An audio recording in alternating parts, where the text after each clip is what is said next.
শরীয়তপুরের নড়িয়ায় বিএনপির পূর্ব ঘোষিত সমাবেশ স্থলের কাছে বেশ কিছু হাত বোমার বিস্ফোরণ ঘটেছে। এতে এলাকা জুড়ে আতঙ্ক দেখা দিয়েছে। রোববার সকালে পৌরসভার মাদপুর বাজার এলাকায় এই ঘটনা ঘটে।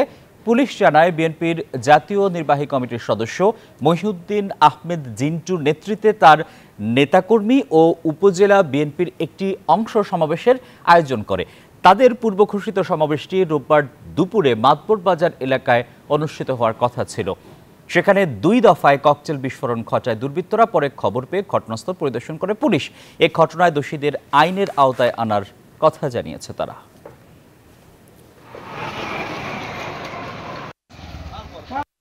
একটা সাউন্ড পাওয়া গেছে ককটেল বিস্ফোরণে, আমাদের পুলিশ পাঠিয়েছে, তদন্ত করছে। আসলে কি কিছু শব্দ হয়েছে, কে বা কারা কি পাঠিয়েছে, আমরা সেই সব বিষয়ে তদন্ত করছি। আর পরিবেশ স্বাভাবিক আছে, ওখানে কোনো উত্তেজনা বা কোনো ধরনের সমস্যা নাই। বান্ডেল থাকলে প্রতি সেনমানিতে টাকা বাঁচবে। বিকাশ সেনমানি বান্ডেল কিনে জিতুন প্রতি লেনদেনে।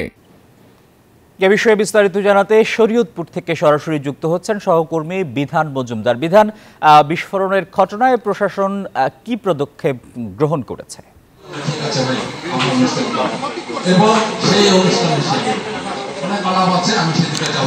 আসিফ টিপু যেমনটি বলছিলেন, কিছুক্ষণ আগে কিন্তু এই সমাবেশ স্থলের কাছে কিন্তু পুলিশ সদস্যদের আমরা দেখতে পেয়েছি, যারা মূলত এই পরিস্থিতি নিয়ন্ত্রণে কিন্তু কাজ করছে।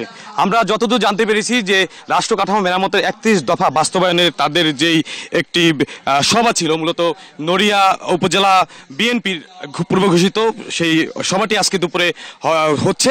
তো সেই সভাকে কেন্দ্র করে কিন্তু আজকে ভোর রাতে এবং কি 10:30টার দিকে কিন্তু 2টি দফায় এখানে ককটেল বিস্ফোরণ ঘটে। তো ককটেল বিস্ফোরণ ঘটনার পরপরই কিন্তু এখানে আতঙ্ক বিরাজ করে। পরবর্তীতে পুলিশকে জানানো হলে পুলিশ কিন্তু ঘটনাস্থল পরিদর্শন করে এবং কি পরিস্থিতি নিয়ন্ত্রণের চেষ্টা করে। তো আমরা যতদূর জানতে পেরেছি, এখানে যে জাতীয় নির্বাহী কমিটির সদস্য মহিউদ্দিন আহমেদ জিন্টু, তিনি কিন্তু তার নেতাকর্মীদের নিয়ে ইতিমধ্যে এখানে সভায় এসেছেন, তিনি কিন্তু বক্তব্য রাখছেন।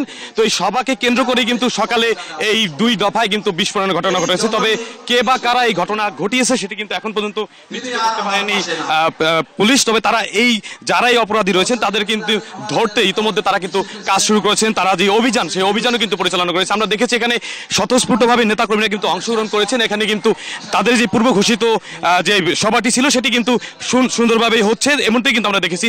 তো এই ব্যাপারে আমরা কথা বলেছি এখানকার যে ভারপ্রাপ্ত কর্মকর্তা রয়েছে থানার, আসলাম উদ্দিন মোল্লার সাথে। তিনি যেমনটি বলছিলেন যে বা যারা দুষ্কৃতিকারী ঘটনা ঘটিয়েছে তারা কিন্তু ইতিমধ্যে তাদের ধরতে কাজ শুরু করেছে। তবে আপাতত এই জায়গাটিতে পরিস্থিতি কিন্তু নিয়ন্ত্রণে রয়েছে, কোনো ধরনের সমস্যা কিন্তু এখন পর্যন্ত দেখা দেয়নি। তো আসিফ টিপু, এই ছিল শরীয়তপুরের নড়িয়া থেকে সর্বশেষ।